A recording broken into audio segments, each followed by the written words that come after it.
আমন্ত্রণ চ্যানেল 24 দুপুর 12টার খবরে আপনাদের সাথে আছি আমি সুস্মিতা ফেরদৌসি। ধ্বংসযজ্ঞের সাথে জড়িতদের খুঁজে বের করতে জনগণকে সহযোগিতার আহ্বান জানিয়েছেন প্রধানমন্ত্রী শেখ হাসিনা। ক্ষতিগ্রস্ত বিটিভি ভবন পরিদর্শন শেষে আহ্বান জানান তিনি। বলেন, যাদের জন্য দেশের ভাবমূর্তি নষ্ট হচ্ছে তাদের বিচারের ভার জনগণের। দেশের সম্মান নষ্ট করতেই এমন কর্মকাণ্ড। এসব নাশকতাকারীদের সাজা নিশ্চিত করতে হবে। অতীতের মতোই অগ্নিসন্ত্রাস করেছে বিএনপি জামায়াত। এবার ধ্বংসযজ্ঞ চালাতে গান পাউডার ব্যবহার করেছে তারা। অভিযোগ করেন, দেশের সম্মান নষ্ট করতে এখনও লন্ডনে বসে ফোন করে প্রবাসীদের উস্কে দেওয়া হচ্ছে। যারা এসবের সাথে জড়িত সারা বাংলাদেশের আনাচে কানাচে যে যেখানে আছে তাদের খুঁজে বের করুন, এবং তাদের শাস্তির ব্যবস্থা করার জন্য সহযোগিতা করুন। আমি দেশবাসীর কাছে সেই আহ্বান জানাই। একটা জিনিস যেটা গড়ে তুলি অনেক কষ্ট করেই করতে হয়, দিন রাত অক্লান্ত পরিশ্রম করি। কার জন্য? আমার জন্য, তা তো দেশের মানুষের জন্য। এতদিনে এত কষ্টের ফসল সব শেষ করে দিতে চাচ্ছে, এটি হচ্ছে সবচেয়ে বড় কষ্টের। আমি দেশবাসীর কাছে এর বিচার চাই আর তাদের সহযোগিতা চাই। আজ ও আগামীকাল ঢাকা, গাজীপুর, নারায়ণগঞ্জ ও নরসিংদীতে সকাল 8টা থেকে বিকেল 5টা পর্যন্ত কারফিউ শিথিল থাকবে। বাকি জেলায় সিদ্ধান্ত নেবে জেলা প্রশাসন। রাজধানীর ধানমন্ডিতে নিজ বাসভবনে ব্রিফে একথা জানিয়েছেন স্বরাষ্ট্রমন্ত্রী আসাদুজ্জামান খান কামাল। মহানগর, ঢাকা জেলা, গাজীপুর মহানগর কারফিউ যেভাবে চলছে সেটা অব্যাহত থাকবে। আগামী শুক্রবার হতে শনিবার পর্যন্ত সকাল 8টা হতে বিকাল 5টা পর্যন্ত কারফিউ শিথিল থাকবে। অন্যান্য জেলায় সংশ্লিষ্ট জেলা প্রশাসক, আইন শৃঙ্খলা বাহিনী সমন্বয় করে তাদের স্ব জেলায় কারফিউ নিয়ে তারা সিদ্ধান্ত নেবেন। দর্শক, আপনারা জানেন রাজধানীতে কারফিউ শিথিল আছে এখন। রাজধানীর বিজয় সরণি থেকে সেখানকার সর্বশেষ পরিস্থিতি জানাচ্ছেন হিরণ খান।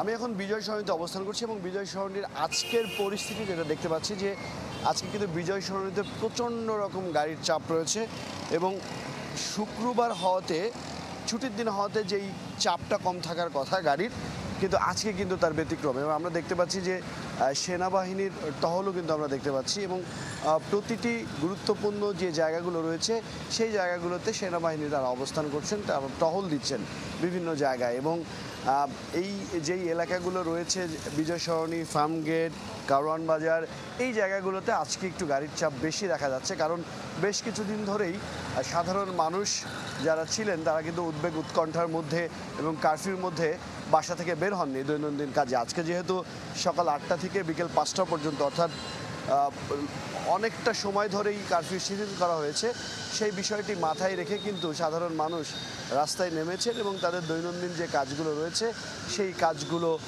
তারা সম্পূর্ণ করছেন। এবং গত দুদিন ধরে কারফিউ শিথিলতার কারণে এবং স্বাভাবিক হওয়া শুরু করার পর থেকেই রাজধানী জুড়ে ট্রাফিক পুলিশদের প্রতিটি বক্সে কিন্তু আমরা দেখতে পাচ্ছি এবং তারা ব্যস্ত সময় পার করছেন।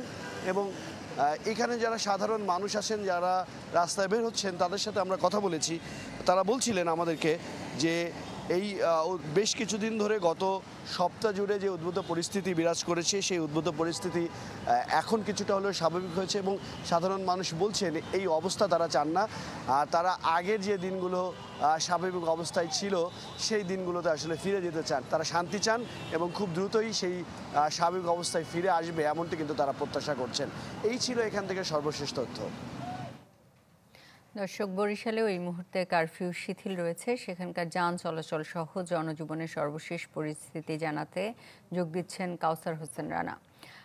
রানা, সেখানকার জীবনযাত্রা কেমন?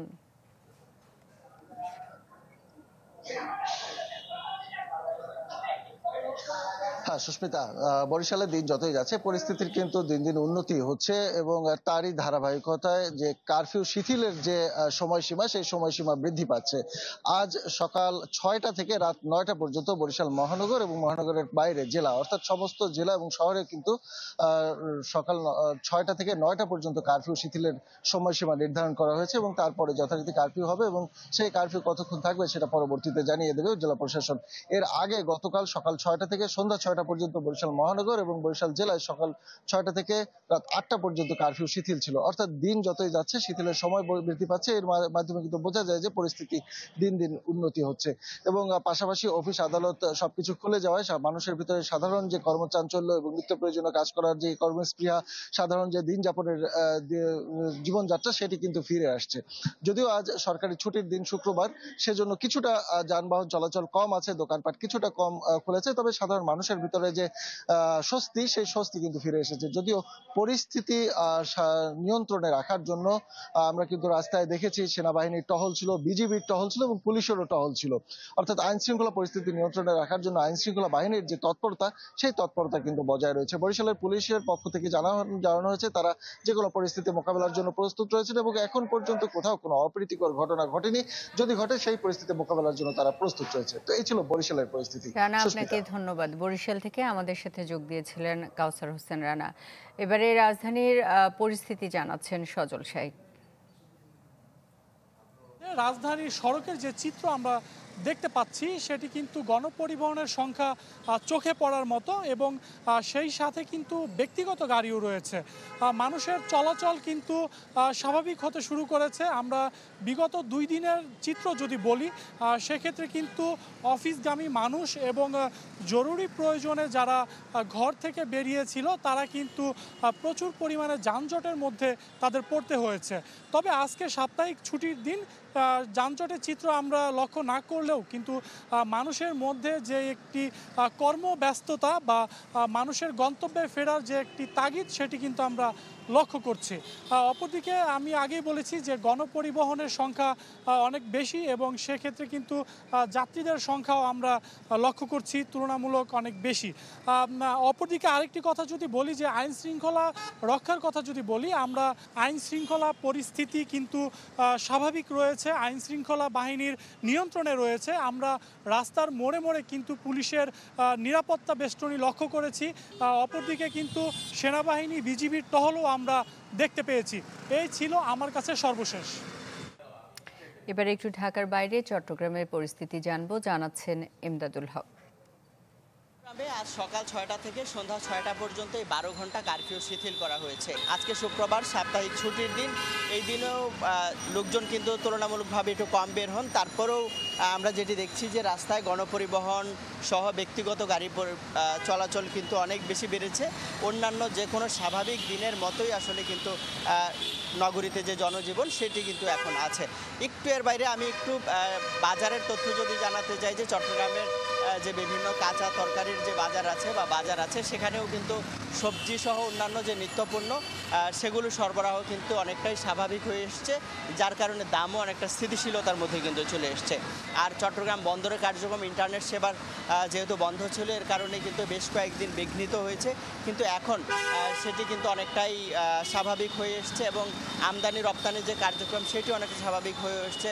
চট্টগ্রাম বন্দর থেকে সারা দেশে পণ্য সরবরাহের যে কার্যক্রম, যেহেতু যান চলাচল অনেকটা স্বাভাবিক হচ্ছে, সারাদিন যানবাহন চলাচল করতে পারছে পণ্যবাহী, সারা দেশে কিন্তু চলাচল করছে। এর বাইরে যে কন্টেইনার ডিপোগুলো আছে সেগুলো থেকেও কিন্তু বন্দরে আসছে। তো সব মিলে আসলে যে কার্যক্রম সেটি স্বাভাবিক। এবং এর বাইরে একটু জানাতে চাই যে চট্টগ্রামের চাকতাই খাতুনগঞ্জ পাইকারি পণ্যের যে সবচেয়ে বড় আড়ত, সেটিতেও কিন্তু সেটিতেও বেচা বিক্রি বা ব্যবসা বাণিজ্য অনেকটা স্বাভাবিক হয়ে এসছে। সব মিলিয়ে আসলে জনজীবন যদি বলা যায় যে বেশ কয়েকদিনের অস্থিতিশীলতা ছিল, স্থবিরতা ছিল, সেটি কাটিয়ে ওঠে এখন কিন্তু অনেকটাই স্বাভাবিক হয়ে এসছে বন্দরনগরী চট্টগ্রামের জনজীবন এবং আজকে শুক্রবারেও সেটিরই কিন্তু আসলে আমরা প্রভাব দেখছি। তো এই ছিল চট্টগ্রাম থেকে সবশেষ খবর। আন্দোলন, সহিংসতা আর কারফিউর প্রভাব পড়েছে চালের বাজারে। চট্টগ্রামের সব ধরনের চাল বস্তা প্রতি বেড়েছে 100 থেকে 150 টাকা। দাম বাড়ার জন্য খুচরা বিক্রেতারা আড়তদারদের দায়ী করলেও তারা সেই দায় চাপাচ্ছেন মিল মালিক ও কর্পোরেট প্রতিষ্ঠানগুলোর উপর। একদিকে সংঘাত সহিংসতা, তারপর কারফিউ, এই দুই অজুহাতে হু হু করে বাড়ছে সব ধরনের চালের দাম। গেল এক সপ্তাহে চট্টগ্রামে বস্তায় বেড়েছে 100 থেকে 200 টাকা পর্যন্ত। চৌমুহনী কর্ণফুলী বাজারে সব চালই এক সপ্তাহের ব্যবধানে 2 থেকে 5 টাকা বেড়েছে কেজিতে। পাড়া মহল্লার দোকানগুলোতে যা আরও বেশি। দাম বাড়ার জন্য ব্যবসায়ীরা দুষলেন আড়তদারদের। অন্য সব নিত্যপণ্যের সাথে চালের দামও ঊর্ধ্বমুখী হওয়ায় দিশেহারা ক্রেতারা। ক্রয় ক্ষমতার ভিতরে কোনো কিছুই নেই, সব কিছুর দাম ঊর্ধ্বগতি। আর এই অবস্থার মধ্যে আমাদেরকে এখন তো এভাবে কিনতে হইতেছে। দিন দিন যেভাবে বাড়তেছে, সাধারণ মানুষের খরচ পোষাইতে পারতেছে না। ইনকাম বাড়তে নাই, কিন্তু চালের দাম ঠিকই বৃদ্ধি পাচ্ছে এবং এই জন্য যে কোনো নিয়ন্ত্রণও নাই বাজার। প্রতি কেজিতেই প্রত্যেক চাউলে 1.5 টাকা 2 টাকা করে বাড়তি, 3 টাকা এরকমও বাড়ছে কোনো চাউল। মোকামের কারণে হচ্ছে, এগুলো আমাদের হাতে তো কিছু নাই, আমরা ওদের থেকে এনে আমরা 1-2 টাকা খরচ যোগ করে অ্যাড করে যা বিক্রি করে এতটুকু। দাম বাড়ার এই উত্তাপের উৎস পাইকারি বাজার। যেমন পাহাড়তলী আড়তে এক সপ্তাহ আগে যেখানে প্রতি বস্তা পাইজাম সিদ্ধ বিক্রি হয়েছে 2750 টাকায়, তা এই সপ্তাহে বিক্রি হচ্ছে 2900। কাটারি আতপ 3500 থেকে বেড়ে 3600, আর মিনিকেট আতপও বস্তায় বেড়েছে 100 টাকার উপর। খুচরা বিক্রেতারা আড়তদারদের দায়ী করলেও তারা সেই দায় চাপাচ্ছেন মিল মালিক ও কর্পোরেট প্রতিষ্ঠানগুলোর উপর। পাশাপাশি কারফিউ এবং কয়েকদিনের অস্থিরতায় উত্তরবঙ্গ থেকে তেমন একটা গাড়ি না আসায় সংকট দেখা দিয়েছে বলেও দাবি তাদের। এদের স্টক আছে, স্টকের কারণে এরা বলতেছে এখন ধানের দাম বেশি করে আপনার চালের দাম বাড়াই দিচ্ছে। গত 10 দিনে যেসব গাড়িগুলো আসতেছে, এটা গাড়ি ভাড়াও বাড়তি এবং ধরেন চালের দামও বাড়তি, যার প্রভাবটা আমাদের চাউলের বাজারে পড়ছে। যেখানে 100 গাড়ি, এখানে আমরা 3 গাড়ি আসছে, তো এখানে একটা সংকীর্ণতা দেখা দিচ্ছে। আমাদের যে রাইস মিল লেভেল থেকে যে প্রোগ্রামটা, এটা আপাতত স্টপ রাখতে হবে।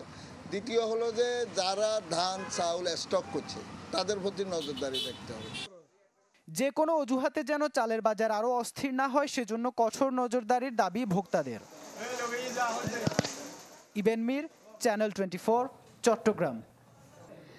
নাশকতার আগুনে পুড়ে ছাই নারায়ণগঞ্জের বহু স্থাপনা। ভাঙচুর চালানো হয় সরকারি 8টি সহ অর্ধশতাধিক বেসরকারি প্রতিষ্ঠানে। এতে ক্ষতি হয়েছে শত কোটি টাকার বেশি। এ ঘটনায় জড়িতদের ধরতে কাজ করছে আইনশৃঙ্খলা বাহিনী। গেল কয়েকদিনের সহিংসতায় নারায়ণগঞ্জ যেন এক বিধ্বস্ত নগরী। 19 জুলাই রাতে সাইনবোর্ড এলাকায় জেলা পাসপোর্টের আঞ্চলিক কার্যালয়ে আগুন দেয় দুর্বৃত্তরা। এতে পুড়েছে 8000 পাসপোর্ট ও সার্ভার। ভাঙচুর, লুট করা হয়েছে ল্যাপটপ ও অফিসের মালামাল। এই অফিসে সবই ফোরা গেছে, মানে এই আসবাবপত্র, কম্পিউটার হইতে সার্ভার হইতে সবই ফোরা গেছে, কিছু বাকি নেই। একটা কম্পিউটার, এসি যা বলেন, জেনারেটর রুম, কিছু বাকি নেই। মানে সোজা কথা, শুধু ইটটি বাকি আছে। পুলিশের 6টি গাড়ি, 6 থেকে 7টি মোটরসাইকেল, সরকারি এবং ব্যক্তিগত গাড়ি, আমাদের কম্পিউটার, ল্যাপটপ, মামলার সকল নথি, রেজিস্টার, আমাদের যত ফাইল ক্যাবিনেট, চেয়ার টেবিল, সরকারি যত মালামাল একদম পুরো ভস্মীভূত করে দিয়েছে। জেলার বিভিন্ন গুরুত্বপূর্ণ স্থানেও চলে দুর্বৃত্তের হামলা। ছোট বড় মিলিয়ে ক্ষতিগ্রস্ত হয় অসংখ্য প্রতিষ্ঠান, বাদ যায়নি হাসপাতালও। আমার এটা ছিল ফিজিওথেরাপি সেন্টার, এখানে পুইরা সব ছাই, কিছু নাই। আমাদের ভিতরে আগুন লাগে নাই, তবে আমাদের গরমে হিটে পুরো তার মানে তার এবং এই যে কম্পোনেন্টগুলো ছিল সব ড্যামেজ হয়ে গেছে। এখানে আমাদের ব্যাংক লোন আছে, কারণ ব্যাংক লোন তো আর 1 টাকা ব্যাংক মাফ করবো না, প্রাইভেট ব্যাংক। এখানে সরকার যাতে আমাদেরকে একটু আর্থিক পৃষ্ঠপোষকতা করে। পুলিশ সুপার জানান, হামলায় প্রত্যক্ষ ও পরোক্ষভাবে জড়িতদের আইনের আওতায় এনে প্রয়োজনীয় ব্যবস্থা নেওয়া হবে। আমরা তো কাজ শুরু করেছি এবং আমরা এটা প্রত্যেকটা জিনিস আমরা একদম খুঁটিয়ে একদম সব কিছু আমরা বের করে এদেরকে আইনের আওতায় নিয়ে আসবো ইনশাআল্লাহ। নাশকতার অভিযোগে পুলিশ বাদী হয়ে 14টি মামলা করেছে। আটক করা হয়েছে 374 জনকে। Desk report, channel 24। আন্তর্জাতিক প্রসঙ্গ। ভারী বৃষ্টিতে বিপর্যস্ত ভারতের মুম্বাই ও পুনের জনজীবন। জলবদ্ধতায় বিদ্যুৎস্পৃষ্ট হয়ে পুনেতে প্রাণ গেছে 3 জনের। ভারী বৃষ্টির কারণে মুম্বাইয়ে জারি করা হয়েছে হলুদ সতর্কতা, কমলা সতর্কতা জারি হয়েছে পুনেতে।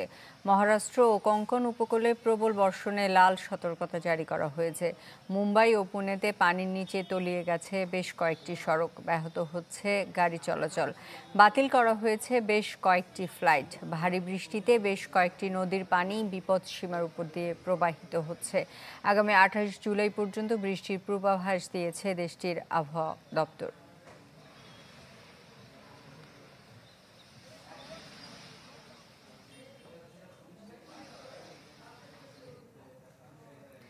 তাইওয়ান ফিলিপাইনে ধ্বংসযজ্ঞ চালিয়ে চীনে আঘাত হেনেছে টাইফুন গাইমি।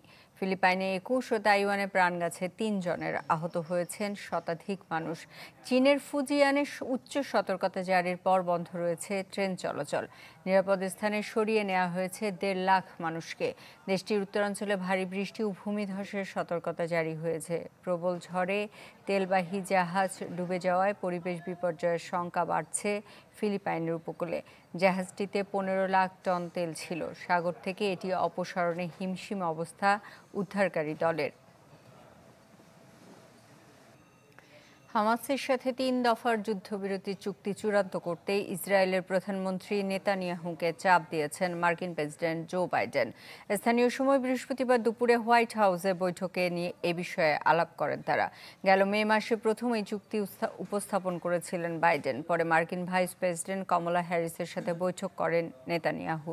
যুদ্ধবিরতিতে জোর দেওয়ার পাশাপাশি নিরপরাধ মানুষের হতাহত নিয়ে উদ্বেগ জানান কমলা।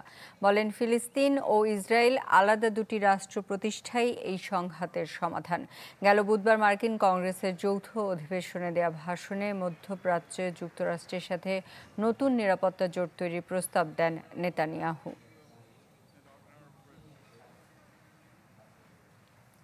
মার্কিন প্রেসিডেন্ট নির্বাচনে ডেমোক্র্যাট দলের মনোনয়ন পেতে যাচ্ছেন ভারতীয় বংশোদ্ভূত কমলা হ্যারিস। তার সফলতা কামনায় ভারতের দক্ষিণাঞ্চলে কমলার নানা বাড়ির গ্রামে চলছে নানা আয়োজন।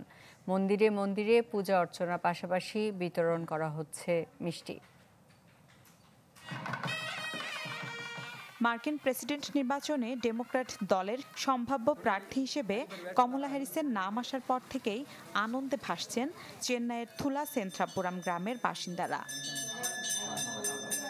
যুক্তরাষ্ট্র থেকে হাজার হাজার মাইল দূরে থাকলেও হ্যারিসের এই যাত্রায় নিজেদের সঙ্গী ভাবছেন তারা। নির্বাচনে তার জয়লাভের আশায় চলছে বিশেষ পূজা অর্চনাও। প্রার্থনা জানানো হচ্ছে স্থানীয় দেবতাদের কাছে। ঘরে ঘরে বিতরণ করা হচ্ছে মিষ্টিও। গ্রামবাসী এখানে কমলা হ্যারিসের জন্য প্রার্থনা করতে জড়ো হয়েছেন। ধর্মীয় সব নিয়ম নীতিও আমরা পালন করছি। তাকে নিয়ে আমরা গর্ববোধ করি। নির্বাচনে তাকে বিজয়ী দেখতে চাই। আমরা চাই তার নাম সর্বত্র ছড়িয়ে পড়ুক। কমলা জিতলে চেন্নাইয়ের এই ছোট্ট গ্রামের নাম ছড়িয়ে পড়বে সবখানে। যুক্তরাষ্ট্রের মতো শক্তিশালী দেশে ভারতীয়রা নেতৃত্ব দেবে এমন বিষয়কে গর্বের সাথে দেখছেন সেখানকার মানুষ। নারীর ক্ষমতায়নের প্রতীক হিসেবেও তাকে দেখছেন কেউ কেউ।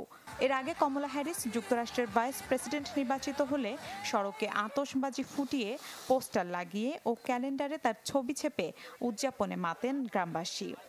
My mother was 19 when she left India alone. কমলা হ্যারিসের মা শ্যামলা গোপালের জন্ম ভারতের তামিলনাড়ুতে। পেশায় ছিলেন একজন স্তন ক্যান্সার গবেষক। তার পিতামাতার নিবাস ছিল থুলা সেন্ট্রাপুরাম গ্রামে। 1958 সালে যুক্তরাষ্ট্রে পাড়ি জমান শ্যামলা গোপাল। জানা যায় মায়ের মৃত্যুর পর বোন মায়ার সাথে সে সময় চেন্নাই গিয়েছিলেন কমলা হ্যারিস। মীরা খন্দকার, চ্যানেল 24। এই ছিল দুপুর 12টার খবরে। বিশ্বের যে কোনো প্রান্ত থেকে সবশেষ খবর জানতে ভিজিট করুন আমাদের Facebook page, YouTube channel, website. এতক্ষণ সাথে থাকার জন্য ধন্যবাদ সবাইকে।